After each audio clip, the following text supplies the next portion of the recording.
Hello and welcome to today's webinar, Engaging Patients with Complex Needs Amid COVID-19, Lessons from Provider Organizations, made possible with support from the Robert Wood Johnson Foundation. Before we get started, I'd like to quickly go over a few logistics. To eliminate background noise, phone lines are being muted during today's event. There will be a moderated question and answer session following each presentation.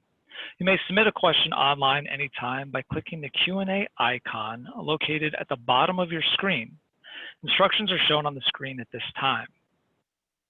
Today's event will be recorded and shared publicly on chcs.org. At the end of the webinar, we ask that you please complete a brief online evaluation that will pop up on your screen. Your feedback is very important to us, and we hope that you'll take a moment to do this. I will now turn the webinar over to Carla Silverman, Associate Director of Complex Care Delivery at the Center for Healthcare Strategies. Thanks so much, Travis. Welcome everybody to today's webinar. We're so happy to have you join us today. You'll be hearing from three wonderful organizations: One Care Vermont, Montefiore Medical Group, and Maimonides Medical Center. They will be talking about innovations that they've developed in response to the COVID-19 pandemic that they see as best practice approaches in caring for people with complex health and social needs. Each organization, as Travis mentioned, will be speaking for about 10 minutes, and then we'll take questions after each of their presentations. At the end, we'll have time for a much longer Q&A and a discussion. And we encourage you to submit questions through the Q&A icon at the bottom of your screen at any time during the webinar. Next slide, please. I'm Carla Silverman, Associate Director for Complex Care Delivery at Center for Healthcare Strategies. With me today, we have Susan Mendy from the Robert Wood Johnson Foundation, Tyler Gauthier from One Care Vermont, Migalina Herman from Montefiore Medical Group, Teresa Shu-Wachlet from Montefiore Medical Group, Danielle Kayuch from Maimonides Medical Center, Magdalena Gordon from Maimonides Medical Center, and Brian Pisano, also from Maimonides Medical Center. Next slide, please. Center for Healthcare Strategies was established in 1995 through a major grant from the Robert Wood Johnson Foundation to improve the underpinnings of the nation's healthcare safety net. Today, the mission of the Center for Healthcare Strategies, also known as CHCS, is to support innovations in care delivery and improve the health of low-income Americans, particularly individuals with complex and high-cost needs. To achieve its mission, CHCS works with states, health plans, providers, community-based organizations, and federal policymakers, and focuses on three priorities: integration of services for people with complex needs, advancing delivery system and payment reform, and building Medicaid and cross-sector leadership capacity. CHCS's activities fall under the following broad buckets: knowledge development, collaborative learning, technical assistance, and best practice dissemination. I'd like to take this moment to thank the Robert Wood Johnson Foundation for their generous support of CHCS's AIM initiative, which is making the delivery of this webinar possible today.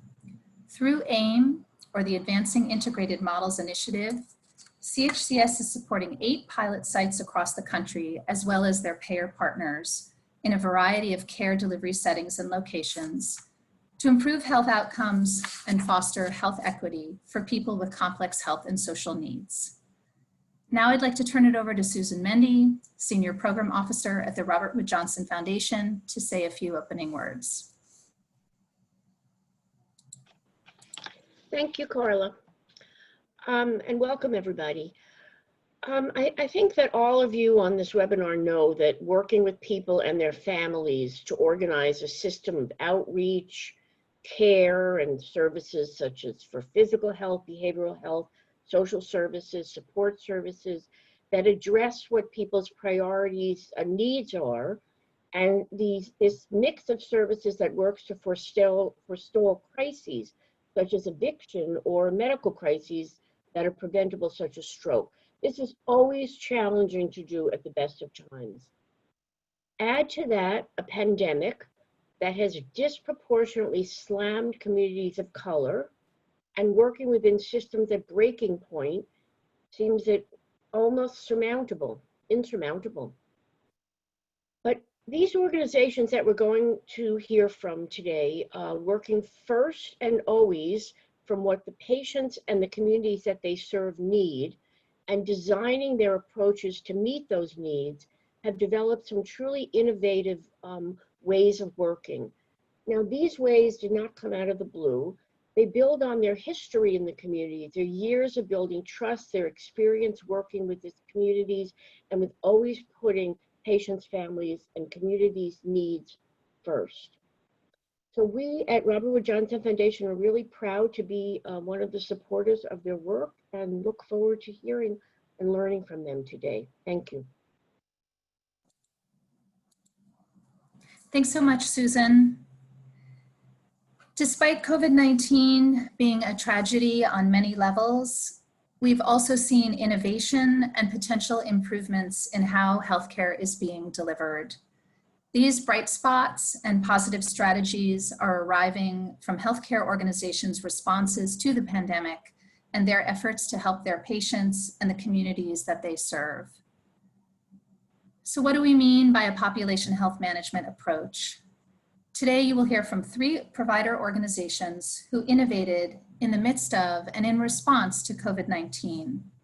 All 3 of them understood that the pandemic posed risks beyond the virus itself, that people were not coming in or were not allowed to come in for in-person doctor's visits.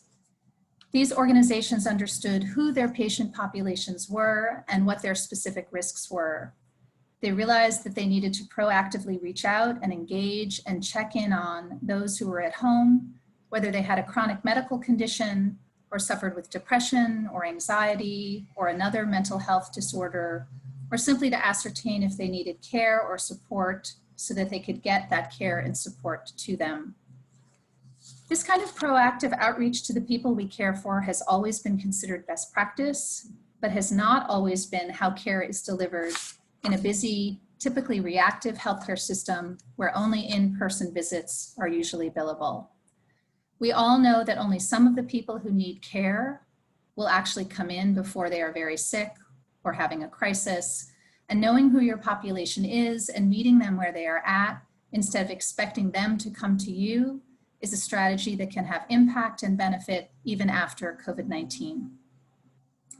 It's for this reason that we're so excited to share with you and highlight the approaches of these 3 organizations who are presenting today. Now I'll turn it over to Tyler Gauthier at OneCare Vermont. Hi, Carla. Thank you for the introduction and for getting us kicked off. As Carla mentioned, my name is Tyler Gauthier, and I'm the Director of Value-Based Care here at OneCare Vermont. Jump to the next slide. I think the agenda that you see from each of the presenters will be pretty consistent today.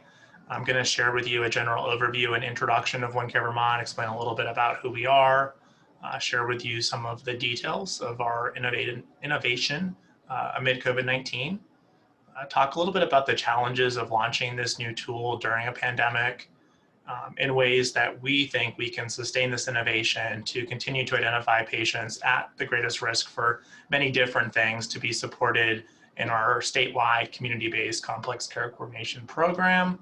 I'll share some of the details and feedback that we're hearing from our providers, and then just a couple of next steps. Next slide, please. So for folks that are not aware, OneCare Vermont is an accountable care organization. We serve the entire state of Vermont. We have 14 hospitals that are participating in each of the counties in Vermont. We are co-owned by the University of Vermont Medical Center up on the top left and Dartmouth-Hitchcock over on the side on the right. Those are the 2 founding organizations for OneCare Vermont.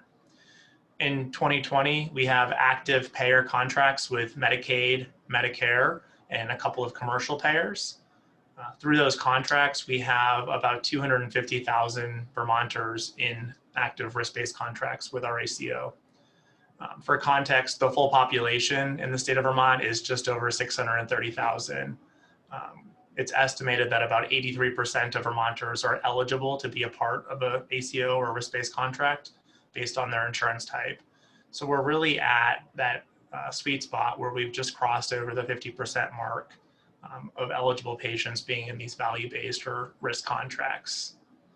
There's details of the network on the slide. I won't read each of those statistics, but it's important to point out that each of these participants or continuum of care partners do serve in our statewide community-based complex care coordination program. So they're all active in the innovation that I'll share with you today. Next slide, please. So in Vermont, the first 2 cases of COVID-19 were diagnosed the middle of March, and not too long after Vermont's governor declared a state of emergency. We quickly started to hear from our provider community that they were looking for ways to proactively identify patients that would be at risk of serious illness or mortality if they were to become infected with COVID-19. So reacting quickly to the needs of our network and really leveraging that clinical guidance that was coming out of the Center for Disease Control, the World Health Organization, and Johns Hopkins, we were able to develop a self-service analytics tool that lives in a suite of other tools. Our network is familiar how to access these suite of self-service applications, but really we need to take that guidance coming out of those reputable international organizations and create something that was easy to use so that this statewide network could really reach out to those who are at most risk. So in the next slide, I'm going to share with you some of those high risk factors and essentially in a screenshot, navigate you through a pretty simple tool. So from a user perspective, this is what the tool looks like when you log in. Based on who's part of your patient population, that's whose details you would have access to. So the screen is cut off a little bit at the bottom just to really show you the functionality. Essentially, if I'm a primary care provider or somebody in a primary care provider's office, I'd come in here, I'd see all of my patients in the patient list at the bottom, and I would be able to select the criteria by really pretty simply selecting those blue radio buttons in the center of your screen. And I'll just walk through and share some of the details. As I mentioned, we were taking the guidance from those organizations, and sometimes the guidance would be competing. So in those cases, we chose to take a more conservative approach. And what you see in the top blue radio box is an age of 60. So that's a little bit of a difference. Maybe CDC said 65, World Health Organization said 60. So we chose to go with 60. So a user can come into the self-service application, select all of their patients who are over the age of 60 and who have any of those chronic conditions that put them at extra risk. Moving down, users can also select patients who are considered frail. Frailty is determined by our Johns Hopkins Adjusted Clinical Grouper, which is looking at all of the conditions that a patient has and then making a determination of whether or not they meet the technical definition of frailty.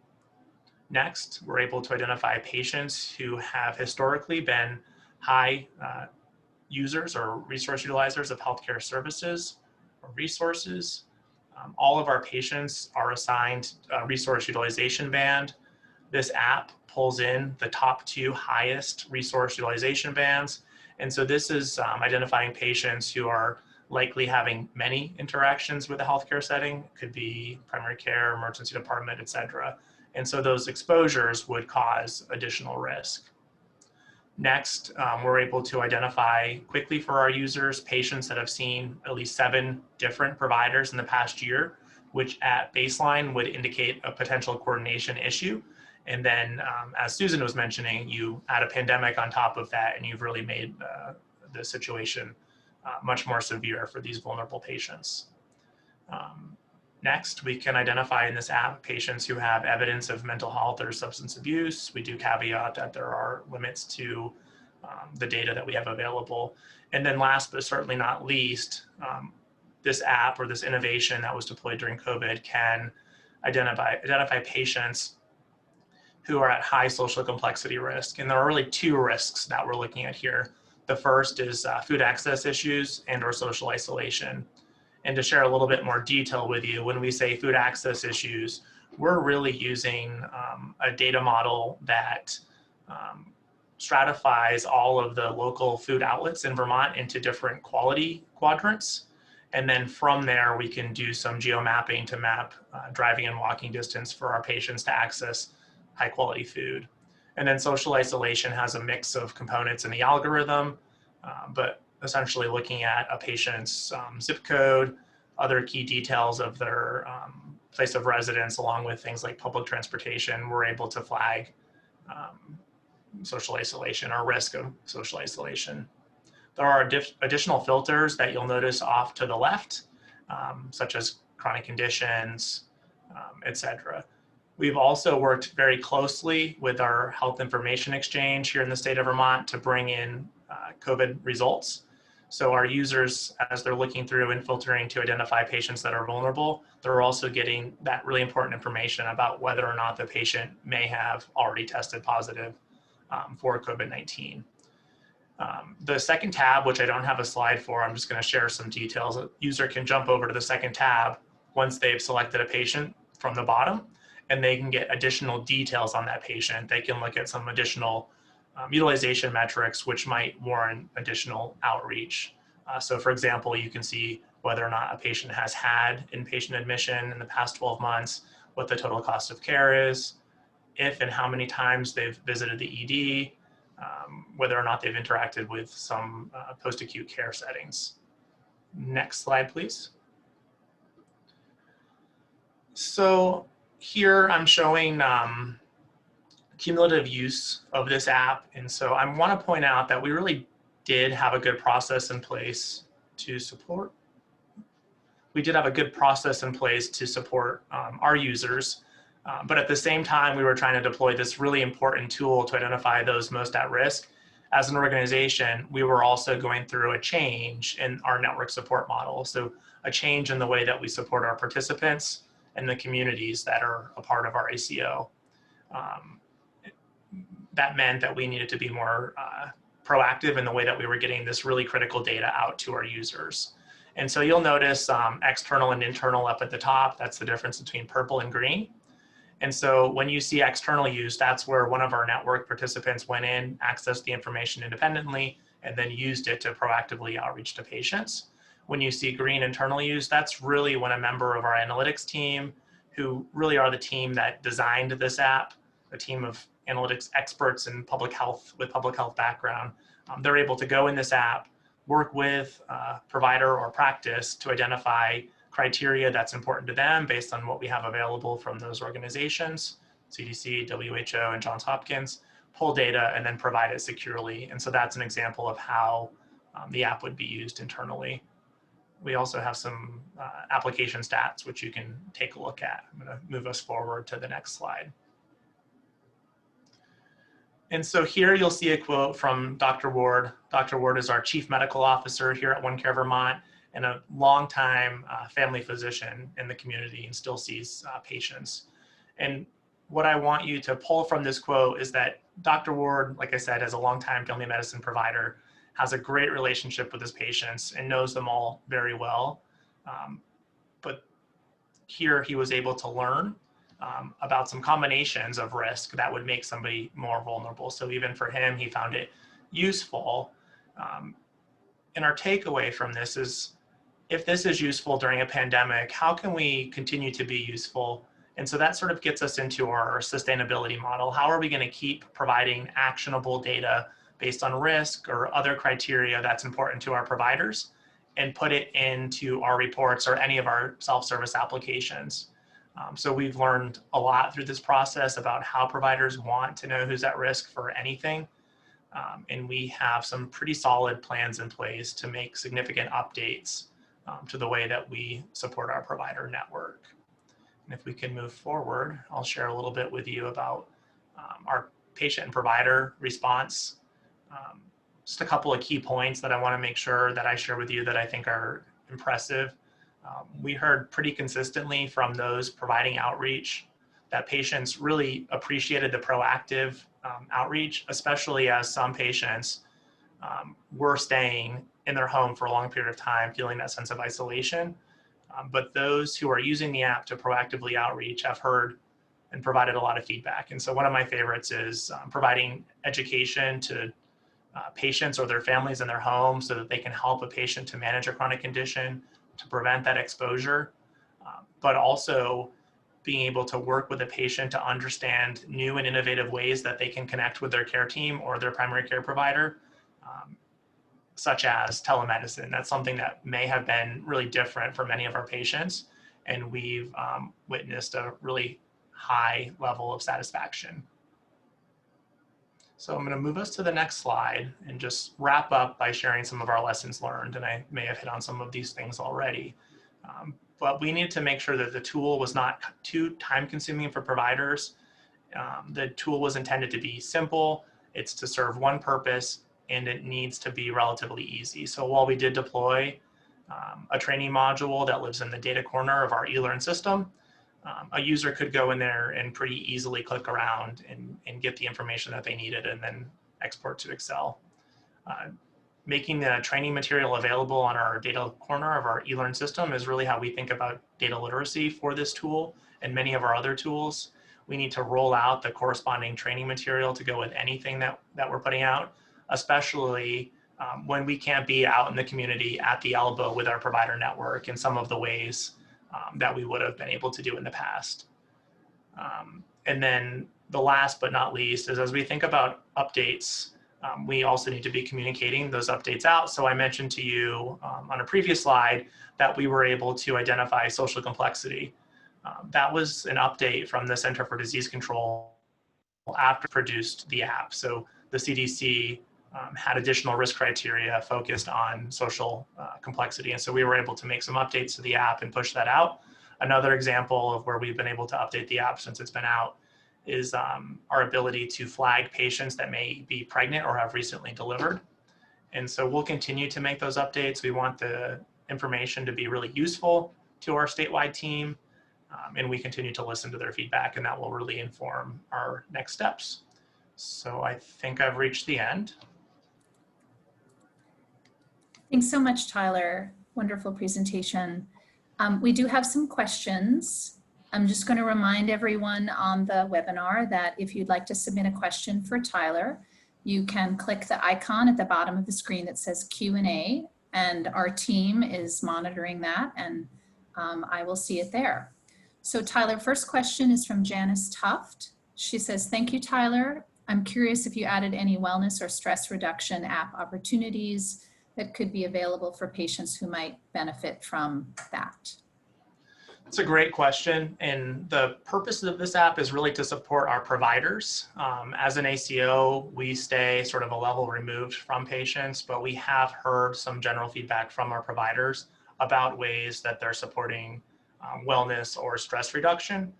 One kind of easy example, something that stuck with me that's simple, but I think I just appreciated, one of the care coordinators who had used this app to identify some risky patients had reached out and had shared with us that they were hearing a lot about stress from really being in the home for so long. And so they were able to sort of be creative with the patient and think of ways that they could reduce stress. And the simple solution for this one patient was a puzzle that they had in their house. And I know that's it's pretty simple, but it stood with me. And I think it's really important to think about ways that we can support patients as they struggle. Great, thanks, Tyler. So another question from Mary Naiman. I hope I said your name right. Tyler, what was your process for identifying high-risk members prior to COVID? Yeah, so we've really leveraged a risk stratification tool from Johns Hopkins. We use the Johns Hopkins Adjusted Clinical Grouper, and really that's identifying risk of spend in the coming 12 months.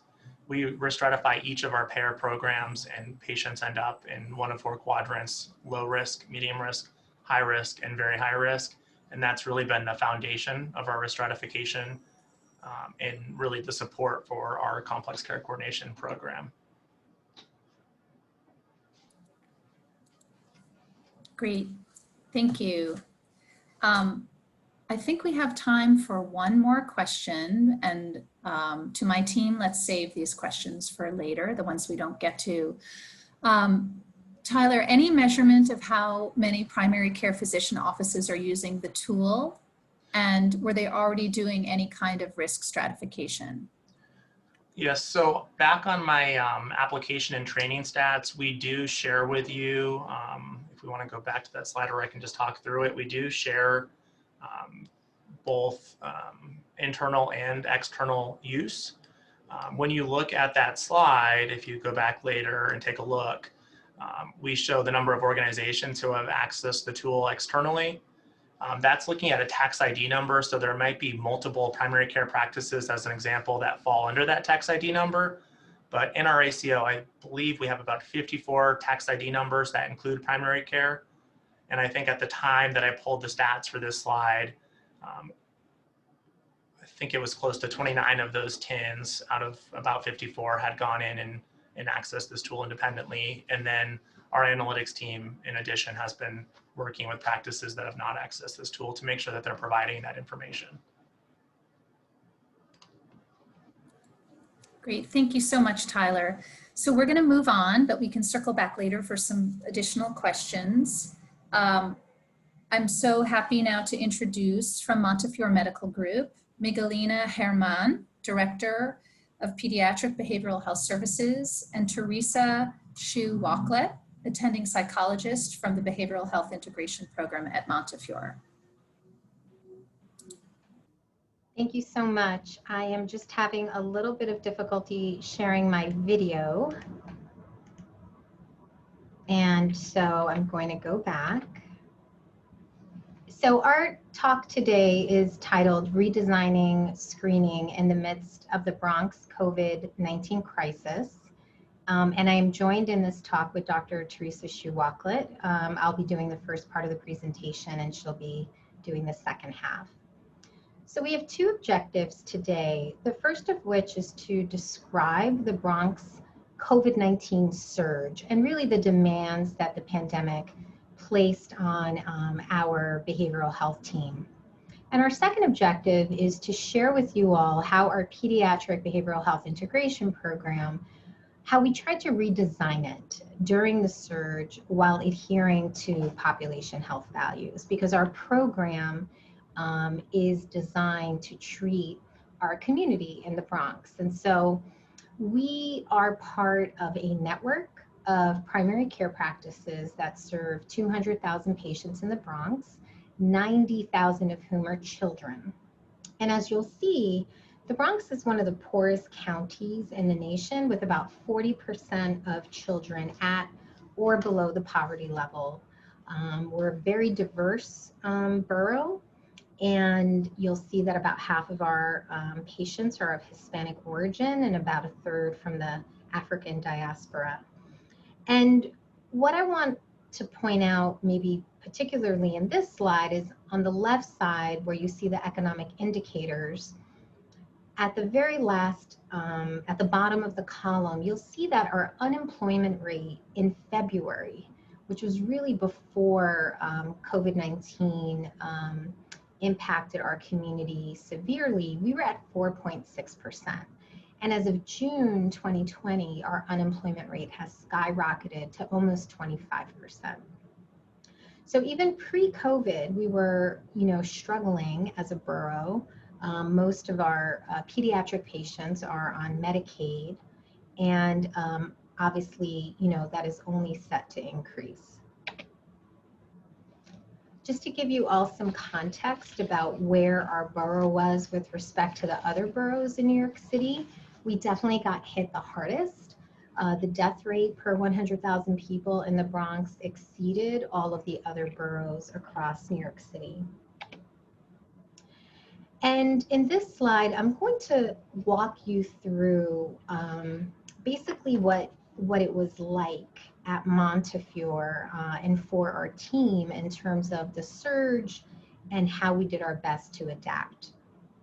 And so on March 12th, there were 8 cases of patients who were COVID positive throughout our Montefiore health system, which is a very, very large health system. We're the largest health system in the Bronx. We have 12 hospitals. We're responsible for 1 million patient lives.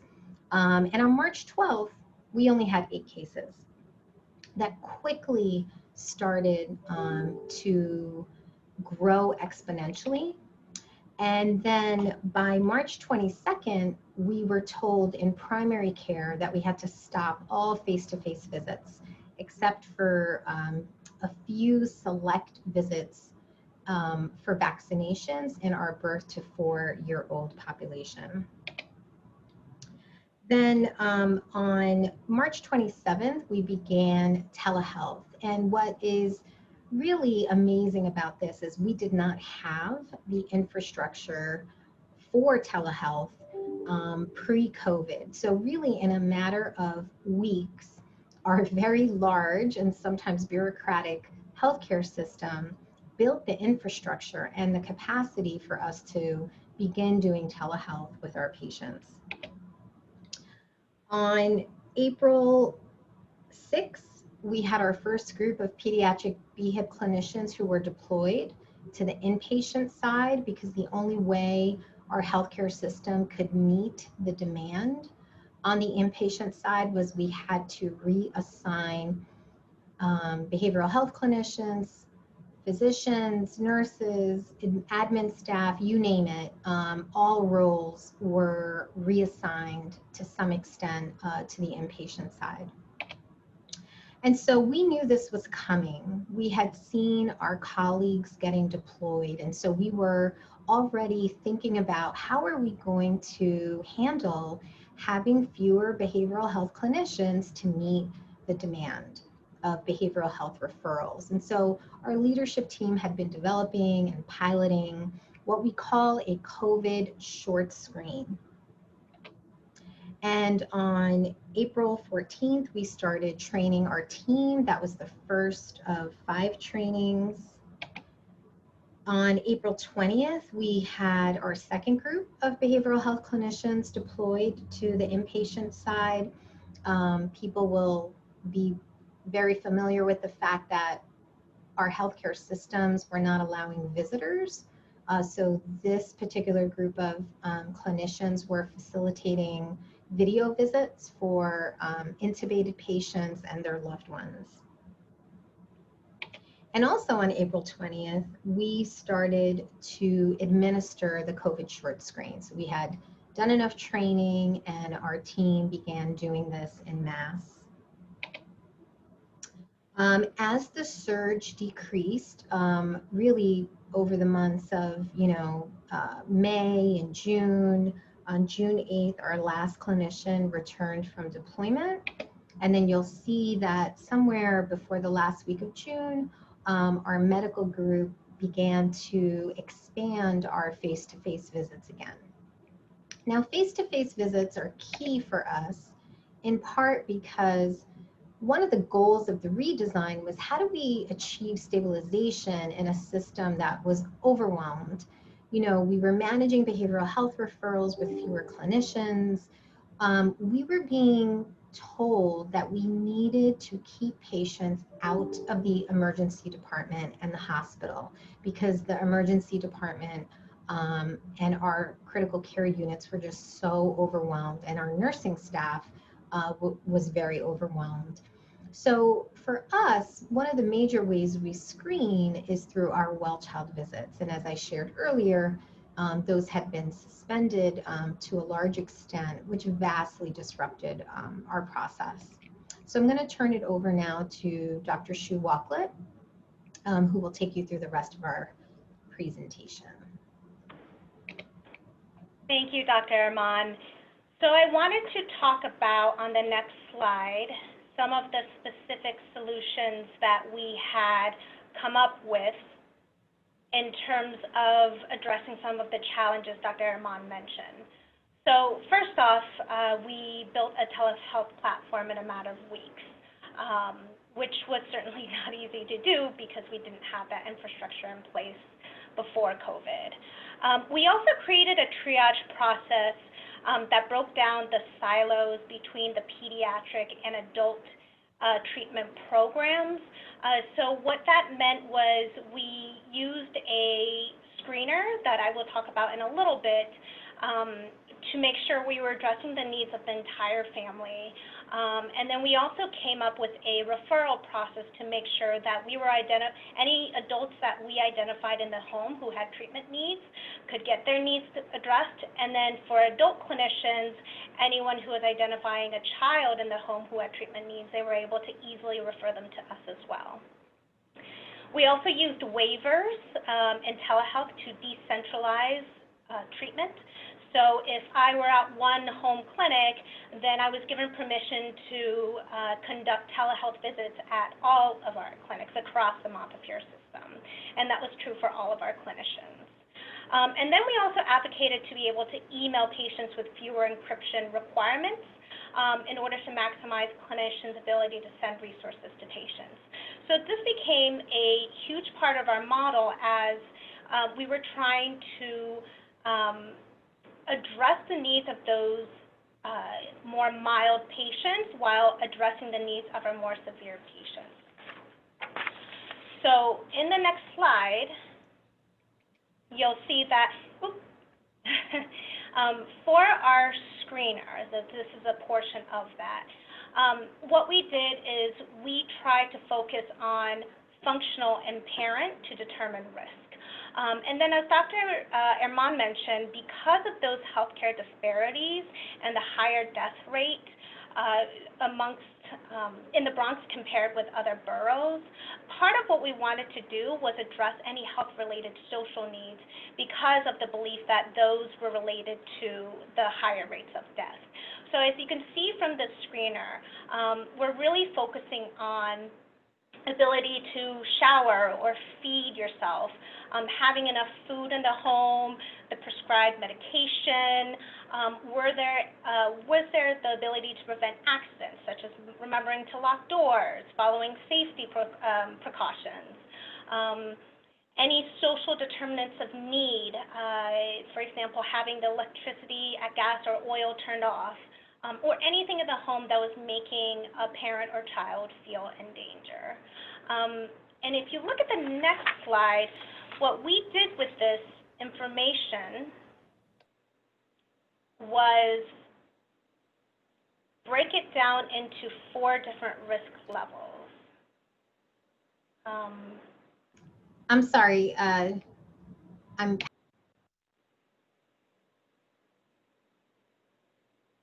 There we go. And so the emails that we sent to our more mild patients, we figured everyone was having some anxiety, everybody was having some sleep issues. And so what we did was we emailed patient resources, some of those coping handouts that we would typically use or give to our patients face-to-face. We sent those by email, and then we actually did not schedule a follow-up, although gave them a main line in order for them to follow back up. Our main focus became our moderate and high-risk patients. Now, we are a short-term population health-based program, so short-term meaning approximately 6 to 8 sessions. And so we extended the number of sessions and focused our work on our moderate and high patients, with the idea that if we did not address those moderate and high patient needs, those are the patients that will end up in the ED and impact that the ED's ability to manage COVID patients. So we worked with our psychiatry, closely with our psychiatry colleagues to make sure that we were able to address those needs. So examples of some of our moderate patients might be those with frequent panic attacks, overeating, binge eating, regressing and toileting, because we also see patients from birth. And then some of our high severity patients include those with suicidal ideation or homicidal ideation, but no acute plan or intent and are not in imminent danger. And of course, our acute patients, we did want to send those to the ED, and those were patients at risk of death or were threatening to kill someone, and hospitalization was required. So in our next slide, you'll see that we also created a script to help cross-cover for our deployed providers. So noting that it's a stressful time, we wanted to make sure our patients and families have their needs addressed and remain safe. When we piloted this, it took between 11 and 45 minutes, with our mild category patients taking about 4 or 5 minutes, and our moderate category patients taking up to 45 minutes. In our last slide, you'll see that our objective of trying to adhere to population health values, we felt like it was met. Our total number of referrals between April and August was approximately 1,055, and this was probably for a group of about 15 clinicians or so. So we felt like we were able to meet those objectives. And that was our last slide. Thank you very much, and we look forward to your questions. Thanks so much, Teresa and Miguelina. I just want to take this moment to invite people to submit any questions they have through the Q&A icon at the bottom of your screen. We have one question here, and I'm not sure if you can answer this, but Mary Naaman is asking, is there data available now related to disparities with other ethnic groups that might be available in the borough of Queens? I'm assuming your data, your hospital pulls that together, but maybe you have some thoughts here about how other boroughs do that. I think our New York City Department of Health has been attempting to track and publish those types of disparities. So I would encourage you to Google New York City Department of Health, and that's actually where we pull some of our statistics from that compare the different counties or the different boroughs, rather. So that's a good resource. Great, she says thank you. Mm-hmm. Next question is from Heather Mermel. What is the age range of pediatrics that you serve? And did you see a difference in engagement based on the age? Teresa, would you like to take that one? Sure. So we see kids from birth to, honestly, whenever they get kicked out of the pediatric clinic, which is around the age of 21 or 22, depending on how invested they are with their pediatrician. Let's see, the second part of this question in terms of seeing a difference in engagement based on the age. You know, that's a really good question. We prioritize vaccinations for some of our younger kids. And so because of that, I think we were actually able to keep our vaccination rates pretty high, and so continue to receive some of those referrals for our 0 to 4 months of age. But honestly, you know, those kids are really referrals for the parents who are struggling, whether it's with FDH or with parenting in a time of COVID. The other big group of people we saw engagement from were parents who were struggling with remote learning and trying to balance work and remote learning in the middle of a pandemic. Those were kind of the big groups of people that we saw. Great, thank you. We have a question from Rana Amini. How long did it take to fill out a questionnaire for each patient? So that's why we wanted to pilot it, and it really ranged. So if the patient was in the mild range, it took anywhere between 4 to 18 minutes to complete the screen. And we would train our clinicians to send resources to that patient or parent, and we would also give them a dedicated phone line that we would check Monday through Friday, you know, every day. In case they worsened. But for our moderate patients, it took longer. So for example, during our pilot process, we had one moderate patient who was 12 years old. It took about 20 minutes to administer the screen, but he was positive for some suicidal ideation. So then a risk assessment had to be conducted, which took another 20 minutes, and safety planning. And so it really ranged, but that's one of the reasons why we thought it was important to do the pilot, because it was important that we be able to move through the referrals as quickly as possible. Thank you. So We have time for one last question, and we'll save the others for later. This is for Teresa. Janice Tuft asks, were the 1,095 behavioral health inpatient referrals much higher compared to pre-COVID-19? I don't have the exact data. I think we were looking at that actually a couple weeks ago. Magdalena, jump in if you actually know that data. I do. So it's probably a little lower. I think the challenge is that our FTE has shifted somewhat, but when the well child visits were suspended, we lost a standard way that our pediatricians identify children in need. So I have to say I was very fascinated by our colleague in Vermont, you know, and that wonderful tool he developed, and I had a little envy, wishing we had something like that in pediatrics at our medical group, because I do think it was lower compared to this same time in the previous year. Interesting. And by the way, we can connect you to the guy who made the presentation before. Thank you. Okay, so I think we're going to move on, but thank you so much. Wonderful presentation, and we'll circle back when everyone has presented. So now I'd like to introduce our final speakers from Maimonides Medical Center, Danielle Cayuch, Senior Director of the Population Health Program Integration at Maimonides Medical Center, Magdalena Gordon, Director of Behavioral Health Care Management, and Brian Pisano, Manager, IT Implementation and Support.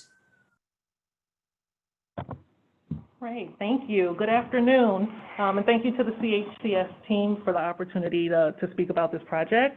I'm Danielle Cayuch. I'm joined by my colleagues Magdalena Gordon and Brian Pisano. Today we'll be talking about how we engage patients through text messaging. If we can go to the next slide, please. So I'll tell you a little bit about Maimonides Medical Center. We are the largest hospital in Brooklyn, and we have a long track record leading initiatives to improve population health and provide high quality care for individuals with chronic conditions and social determinants. Over the past few years, Maimonides' leadership in population health has been widely recognized both in New York State and across the country as a result of its innovative approach to the creation of sustainable models of population-based care. This care is broader than the provision of medical services. We have developed strong partnerships with our community-based organizations across Brooklyn in providing health home care management. We've established an IT and analytical support, partnering with our regional health information exchange. We have a high degree of community engagement, working through our 501c3 Brooklyn Communities Collaborative, and a strong investment in workforce initiatives for staff to better integrate and coordinate healthcare and social supports for individuals with complex medical and behavioral health illnesses. If you can go to the next slide, please. So the focus of our presentation, as Danielle mentioned, is on the text messaging intervention implemented by Brooklyn Health Home. And just for a little context, Brooklyn Health Home is a Medicaid-funded program managed by Maimonides Medical Center that provides community-based care management or care coordination services to Brooklyn residents who have multiple chronic medical or behavioral health conditions, serious mental illness, or HIV/AIDS, and social determinants of health. The health home oversees 20 care management agencies that include hospitals, community-based organizations that provide a full range of social services, behavioral health services, and medical services as well. And our network currently provides these services to over 8,000 members. Next slide, please. So the population that we serve is particularly vulnerable because of all of those, the conditions we mentioned. But during the time of quarantine or isolation, these members were at significantly higher risk, especially with the New York City region being so hard hit by COVID. So that combined with their chronic conditions really created an opportunity for an innovative approach to providing support.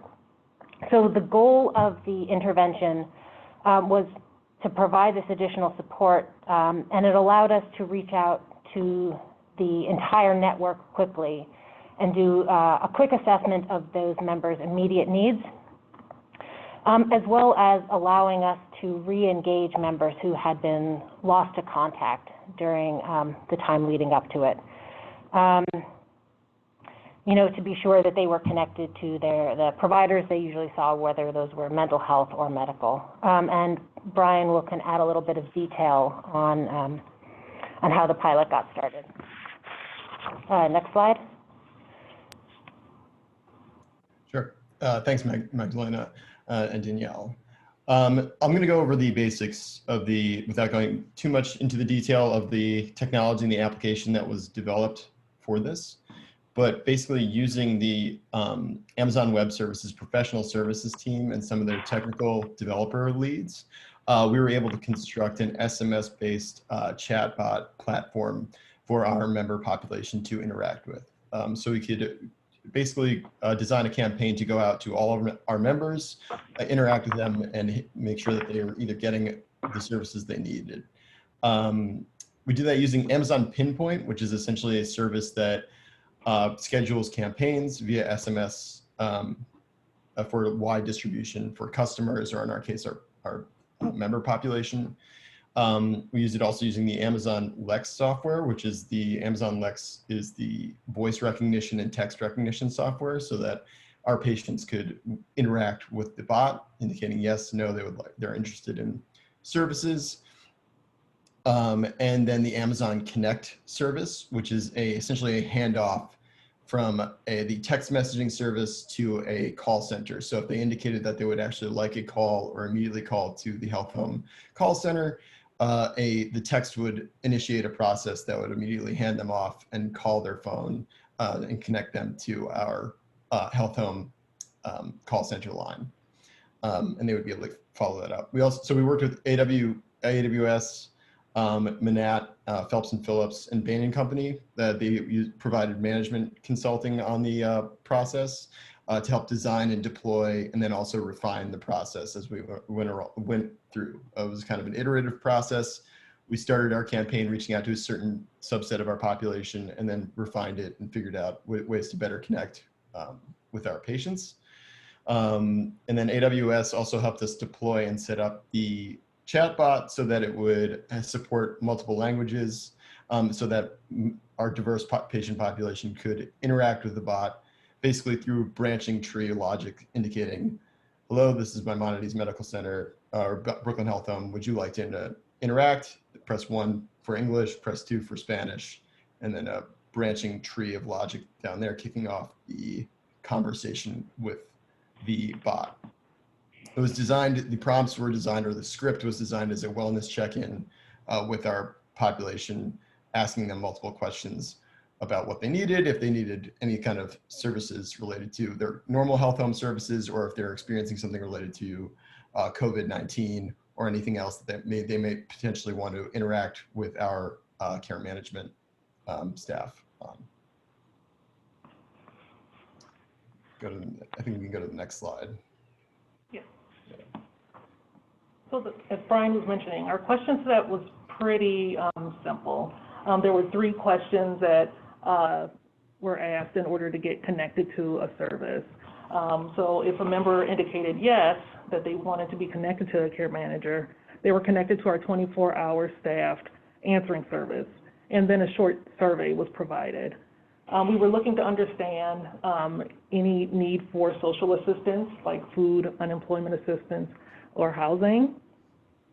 We also wanted to understand if they had any COVID concerns or possibly COVID symptoms, if they had a need for emotional or mental health support, any issues with filling their prescriptions, trouble reaching out to their providers for urgent health needs, or any other issue that they might have been facing. And on to the next slide, please. So overall, the text went to around 5,600 members that had text-enabled phone numbers. and 11% responded. And I think, from what I understand, is a fairly decent response rate for a text outreach campaign, and especially given the population that we serve. And for example, a large health plan in our area also did a similar kind of text campaign, and I think that they saw around a 9% rate of response. So we were pretty surprised with that level of engagement that we received. And most of the responses that we received were within the first 24 hours of the text that was sent. In total, 77% of those that responded that they needed help, and 35% of those, or 159 individuals, completed the entire process and were connected to a care manager. So what we found was that nearly 90% of our members identified a need in the area of food or unemployment services or housing. And what we ended up hearing from several members who were homeless in the shelter, who under normal circumstances are incredibly difficult to engage, but during quarantine had been particularly difficult to connect with. So we were seeing right from the beginning some positive impact of the intervention. Roughly a quarter of our members requested mental health or emotional support services, and about a quarter of them indicated that they had concerns or symptoms of COVID. Go to the next slide, please. So I just wanted to sort of bring it back to the patient level impact of the intervention and just give a couple of case examples. So we were certainly able to re-engage members who perhaps had been lost to contact prior to COVID-19 hitting. We had one member who had been enrolled with a qualifying serious mental illness in December of 19 and had essentially become immediately disengaged from services, but was able to respond to the chatbot indicating a need of assistance with unemployment services, and through that process re-engaged with the care manager and has continued to be engaged since then. And I think the other critical piece that we saw come out of the chatbot was the surfacing of other critical issues. So this second member that I'm going to mention had been enrolled with Brooklyn Health Home for a couple of years prior to COVID, and had indicated that things at home were difficult. So we were certainly aware of that already. But on May 16th, the member responded to the text indicating that her husband was withholding her stimulus checks and that she was in fact surviving a domestic violence situation. So that was on the 16th. By the 19th, we were holding a care conference with the member's care manager and supervisor and the Brooklyn Health Home staff. And by May 21st, we had been able to connect this member to domestic violence services. So despite having been aware that things were difficult, as members became isolated in their homes, this sort of opened up another avenue of communication with them. Next slide. Overall, we think that this project was pretty successful. It was designed to be a time-limited pilot in an immediate response to COVID, and it was targeting our highest need individuals, which are our health home members. Maimonides, as the hospital, is continuing the pilot with AWS and other departments in our hospital. And I also think that the New York City and Rapid Response Coalition will continue to use this as a vital mechanism to communicate with residents, especially the most vulnerable ones. For Brooklyn Health Home, we found that this was a great way to communicate and assess the most immediate needs of our members during this time. There were some challenges in the speed that this project was implemented. It went across a 2 to 3 week time span, working together with the consultants and with AWS. And it didn't allow us the time to really make necessary connections to our care management platform, which is where we do documentation. So there were some additional handoffs that came along the way. And it would have been nice to do another round of text messaging with our members in hopes to see a higher response rate. But overall, it really seemed like a successful project, and it allowed us a very simple and accessible way to communicate with our members and for them to communicate with us. And sort of just to round things out, we are continuing to do some additional analysis of the responses and are hoping to sort of determine which subpopulation an intervention like this would be most effective with. So we're trying to look at the response rates through sort of different filters. So through demographics, which demographic groups are most responsive, as well as through diagnostic information. So hoping that we might be able to in the future use a similar sort of intervention to target particular populations. And we are also looking into the potential to use something like this for our most high risk members, particularly those who are in domestic violence situations, and with a possible application as a suicide prevention note intervention. That's about it for us today. Thank you so much for this opportunity, and we'll turn it back to Carla for questions. Thank you. Great. Thank you so much, Danielle, Magdalena, and Brian. We do have some questions here, so we'll take a few minutes to send those to you, and then we will open up for a wider discussion with all the presenters. So first question for Maimonides, this is from Pat Cook. Was there a common theme, non-COVID disease, but social impacts that actually pushed COVID aside as front and center? So I think the largest response group we got was mostly around housing and like the social issues. Yeah. COVID was still pretty high up there, but I think it was surprising that it was probably more of the social issues more than COVID. Yeah, for sure. There was we're working in Brooklyn where housing is always a very significant issue for our members. And I think rather than COVID being the primary issue, I think it just sort of served to highlight where the significant pain points are in providing care. So connecting people to sort of all those social determinants issues. So connecting people to food, like in the example with the survivor of domestic violence, this was already a bad situation that sort of just became heightened as a result of COVID. So I think that was where we saw the biggest impact. Yeah, that makes sense. We have another question from Gina Vernay. What issues did you have to overcome with HIPAA or the release of information, if any? Should I take that one? Yeah. So we had a BAA, a business associate agreement signed between AWS and our consultants and us. We also only used, so the only real patient-sensitive information that we were uploading into the AWS platform, it was their cell phone numbers or phone numbers.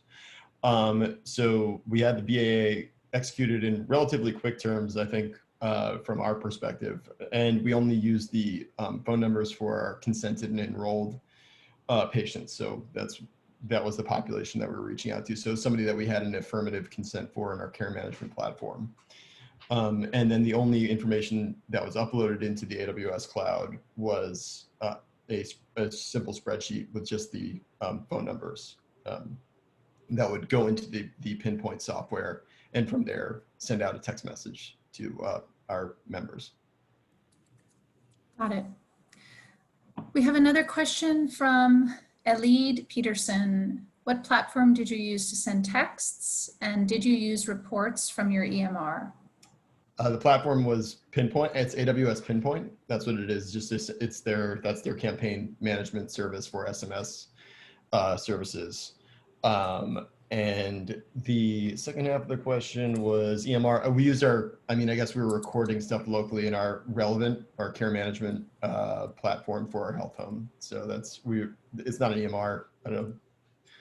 we get into the complications of calling relevant EMR or not, but it's what we use for our care management team to record information and interactions with our health home members. And we were able to flag the members who responded in our EHR, which allowed us to run our usual reports, but filter it through the people who had responded to the text message. Mm-hmm. Great. So we're going to take one last question specifically for you guys, and then we're going to open it up for a wider discussion. This is an anonymous question. Were you able to involve patients in the design process?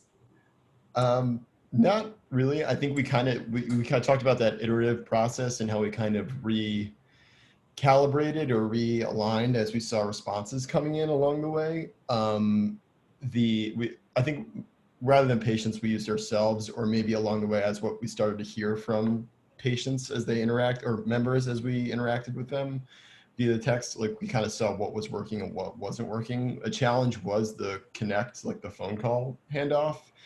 Some people were, I think, didn't understand that. I mean, the software literally would say, get to a certain point and said, would you like to, if you responded yes to this, would you like to receive a phone call?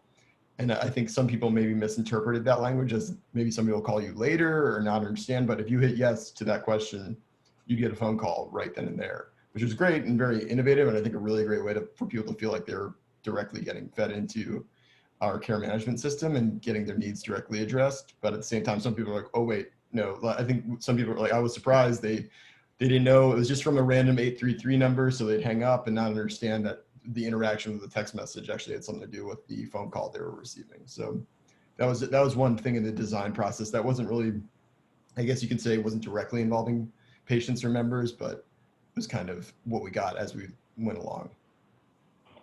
Also, just to piggyback off of what Brian was saying, again, so while we didn't have direct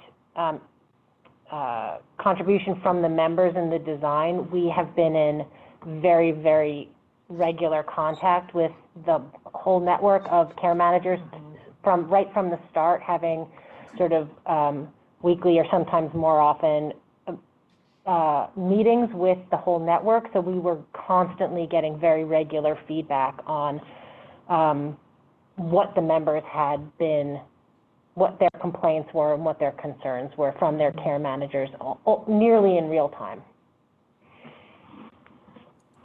Great, thank you so much. So I think at this moment, and I'm just going to risk this, I think this is how we're going to do this. I'm going to invite all the presenters to turn your cameras on from the organizations. And then we have some questions left over and we have some questions prepared so we can just have a larger discussion.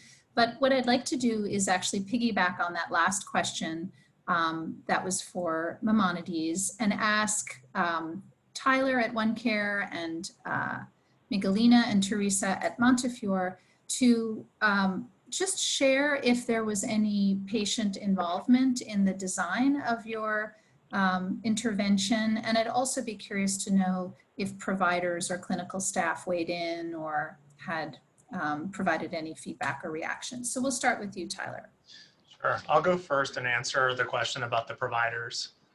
I think in the early part of my presentation, I led off with, as Vermont was going into a state of emergency, as ordered by the governor, we started to hear pretty quickly from our providers that they needed a tool to identify risk, and also a tool that would help them to sort of quantify the potential population that could be needing hospital services. So thinking about resource allocation. So we started pulling data, and it was in all these different Excel spreadsheets, and having a way to join it became a little bit cumbersome. And we knew we didn't have a lot of time. So putting all of this data based on the risk that was coming from those organizations, and also hearing from our providers, we certainly engaged with providers to get feedback on the risk criteria that were selected. As far as patient involvement, upfront, we did not involve patients, and OneCare does have a patient and family advisory committee, and this topic was sent to that committee based on the reoccurrence of the meetings. So I think we've heard pretty positive feedback from our patient and family advisors. Thanks, Tyler.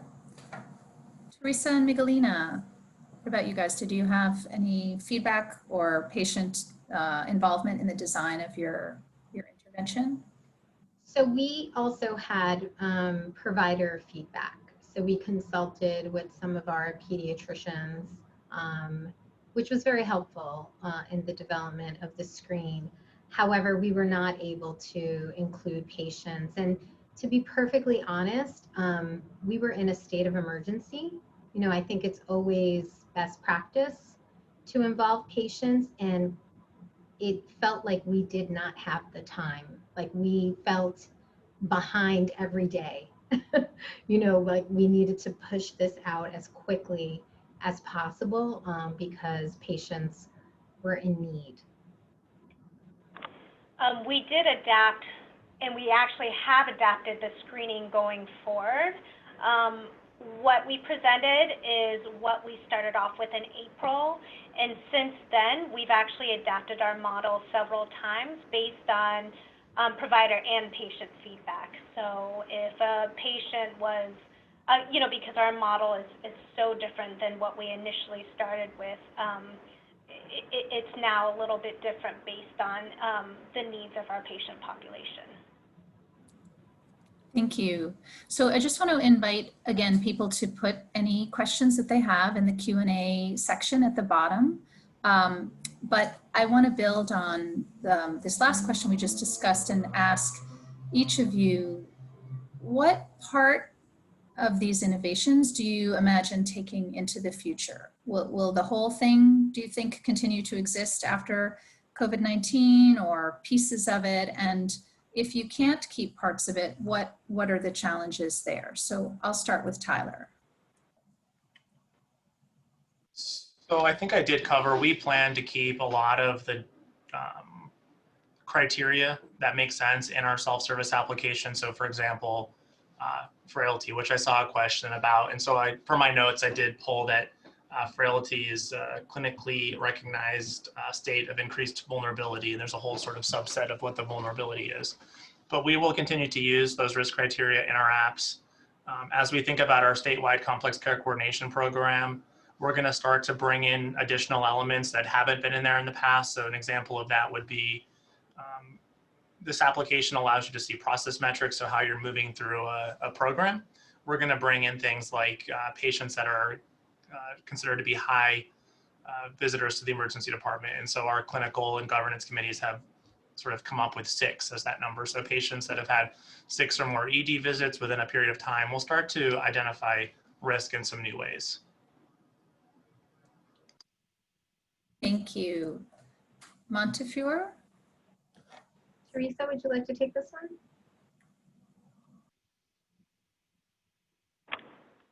Sure. It's a little bit of a loaded question because, you know, Migdalene and I are actually both clinicians ourselves. And so I have actively been using this model, you know, for the past 5 months. And so one of the challenges both for myself and for our team has been the telehealth aspect. We've, you know, completely built this entire telehealth infrastructure, which helps protect and, you know, helps with all those COVID-19 safety precautions. But we do lose something by not doing things face-to-face.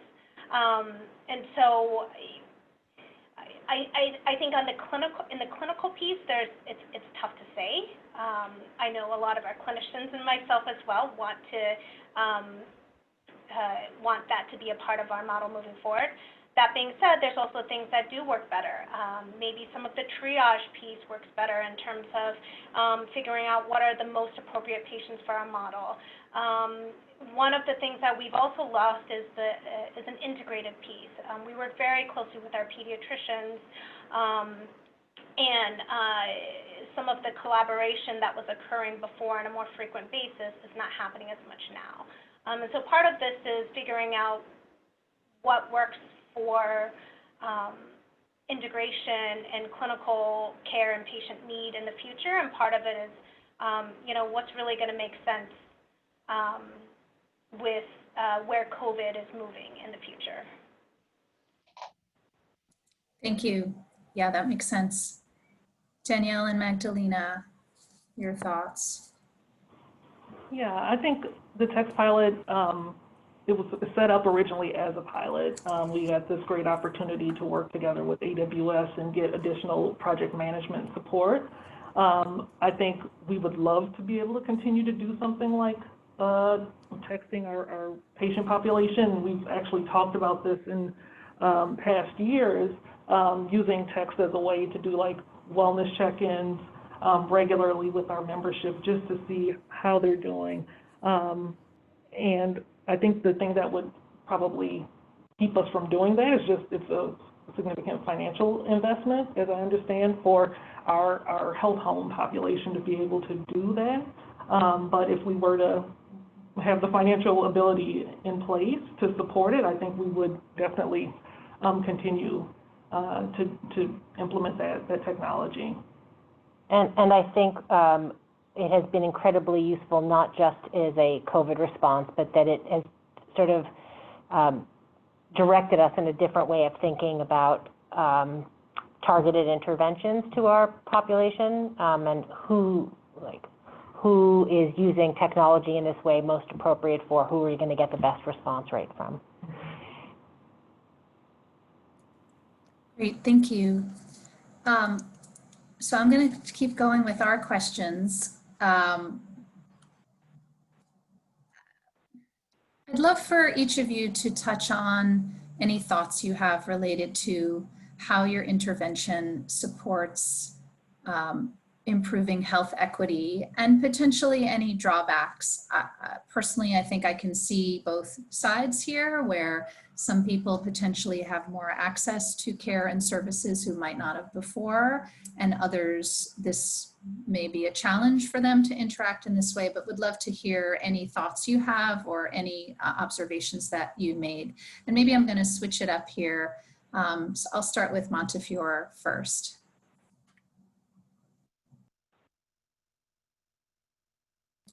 You guys are on mute, whoever's talking. I think it's Megalina. Thank you, Carla.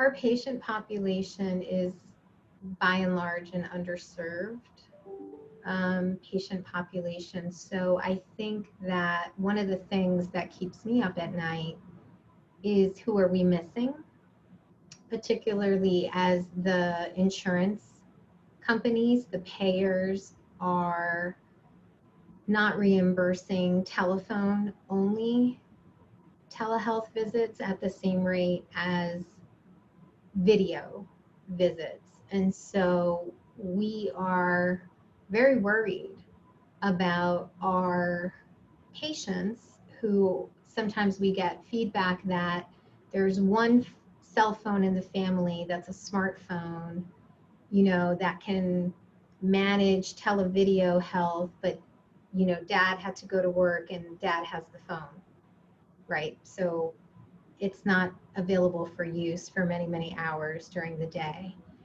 And with the economic situation the way it is, you know, families are going to prioritize certain bills above others. And this is really a cross-sector problem.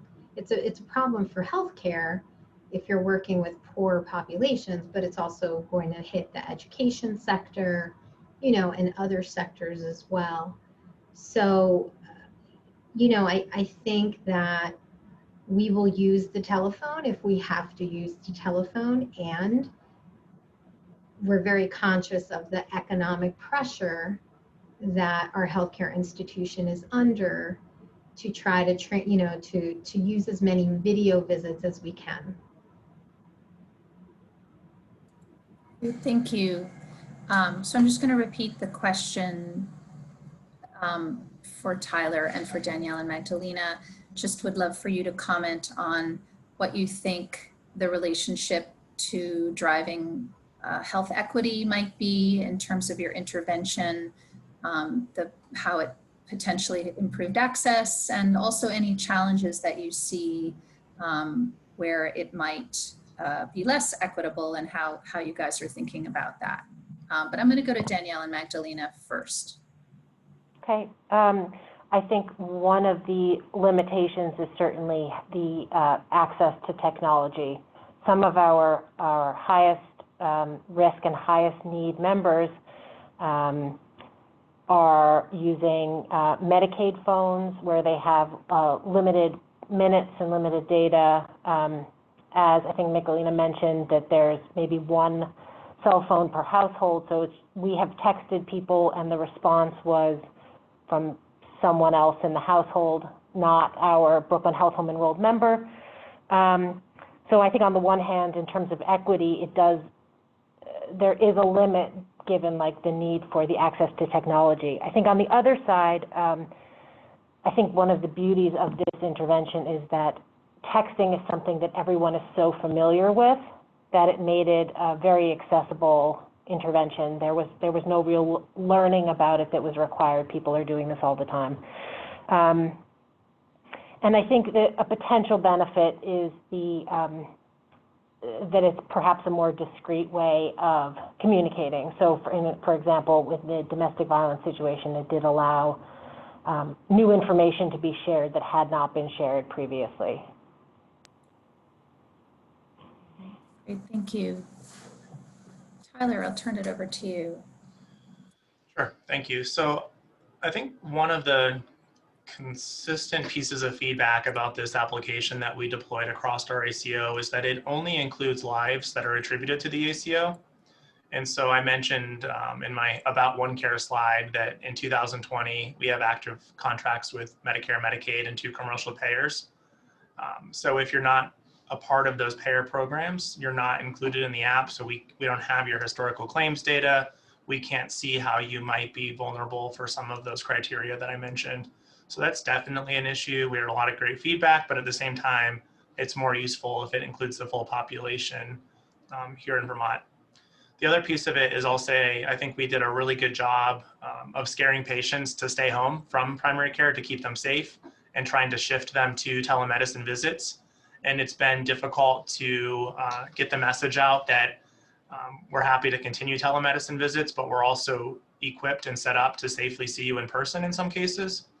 And so we've got a lot of work to do to start to get people feeling comfortable to return to in-person visits.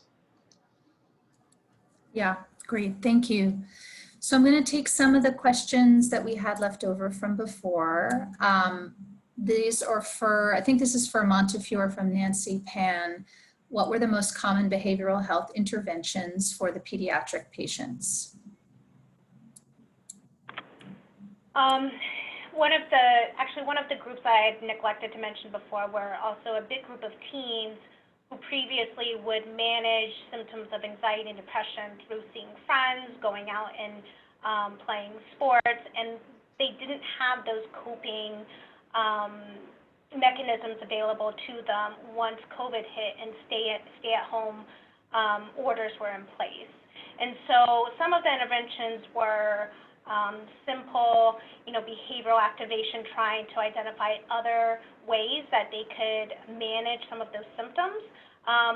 Some of those was with the parents I mentioned before with the remote learning, was recognizing that there's essentially pandemic parenting.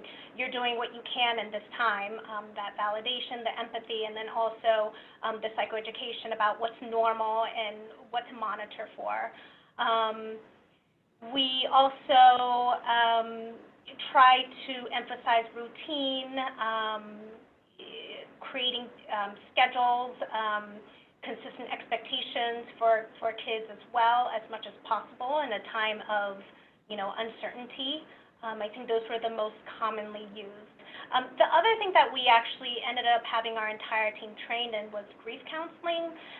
We found that not only did the deployed group have a number of patients they provided grief counseling for, but we were getting some of those referrals as well through the pediatricians, where they would call and check in on a family and they would find that one of the family members had passed. And so that was something that our entire team was trained on too. Thank you. I'm going to ask one last question here. This is from Diane Puckett. I think it could be for any of you. Are you also using this information to determine whether providers are actively responding to high-risk patients versus the providers doing that independently? Someone just raised their hand if they'd like to answer that.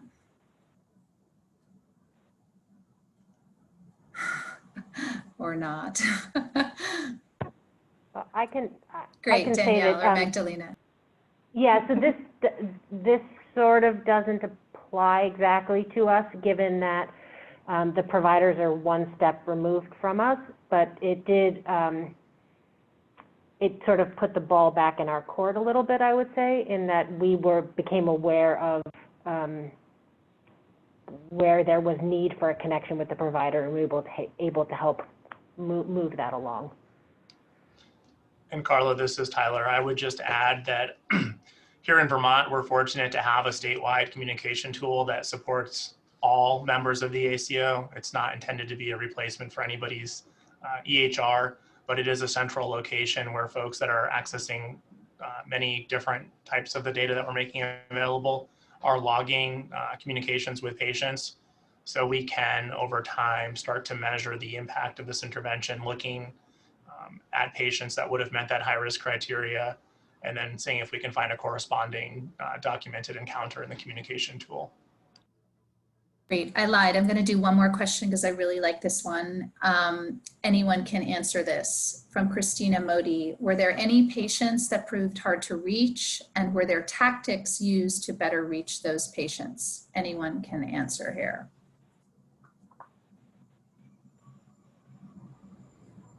I'll just say here at OneCare, we don't directly reach out to patients, but we have heard from our network that there are patients that are very hard to reach.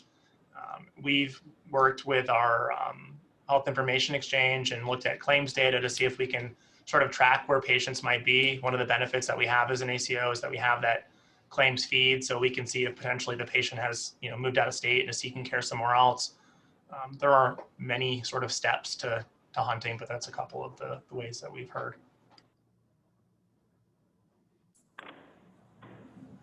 For Montefiore, our program is very integrated with our pediatricians and our family medicine doctors as well. And so one of the things that we would do is also reach out to the pediatrician and flag them to certain patients that we're having trouble reaching as well, so that they could help with some of that outreach, especially when we're concerned. Danielle, Magdalena, anything to add?